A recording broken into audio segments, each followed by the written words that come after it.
During the war between the Babylonians and Egyptians in the 7th and 6th centuries, the western basin of Mediterranean Sea experienced significant political and economic changes. Jerusalem was caught in the middle of the conflict. Babylonians destroyed the first temple on Sunday, July 24, 587 before Christ, on the 10th day of Av in the Hebrew calendar. The Jews were taken into captivity to the rivers of Babylon. As a result of this exile, the Jews observed their religion in a profoundly different manner. Approximately 20% of the Hebrew Bible's verses deal with the destruction of Jerusalem and the captivity of the Jews. Jerusalem's destruction and the burning of Solomon's temple remain one of the most dramatic stories in the Bible. The text informs us that they slew Zedekiah's sons before his eyes, that they put out Zedekiah's eyes, and that they bound him with brass fetters and carried him to Babylon. Mulek's story begins at the time of great destruction, when he was the only surviving son of the king. The destruction of Jerusalem affected Mulek personally as a child.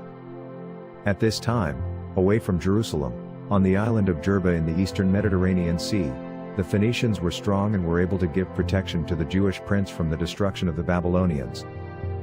At the time of Mulek, Hanno the navigator had at least 30 ships and 60,000 men with which he set out to discover lands beyond the Straits of Gibraltar from Carthage.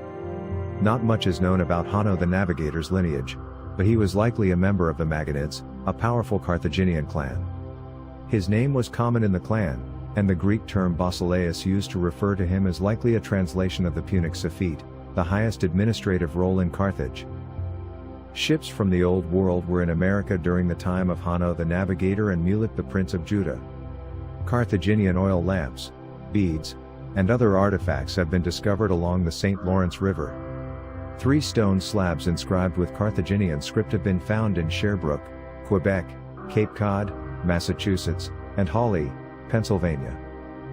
The world's oldest ship replica is being reconstructed in Montrose, Iowa, on the west bank of the Mississippi River.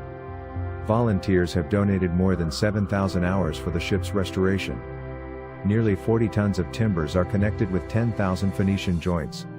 This year more than 2,000 visitors have come to the warehouse to see for themselves a ship replica that has crossed 2 oceans and sailed 30,000 nautical miles.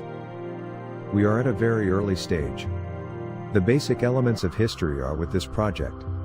There is the Hebrew Bible, which gives a rich narrative of the forces that are in play during the destruction of Jerusalem and the burning of the first temple.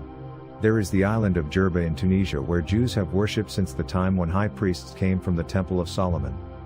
There is the account of an ancient scripture of Mulek and his people coming to Zarahemla on the Mississippi River. There are many artifacts that connect the Old World to the New World. We are only at an early point in our investigation. We are sure that much more will come to light.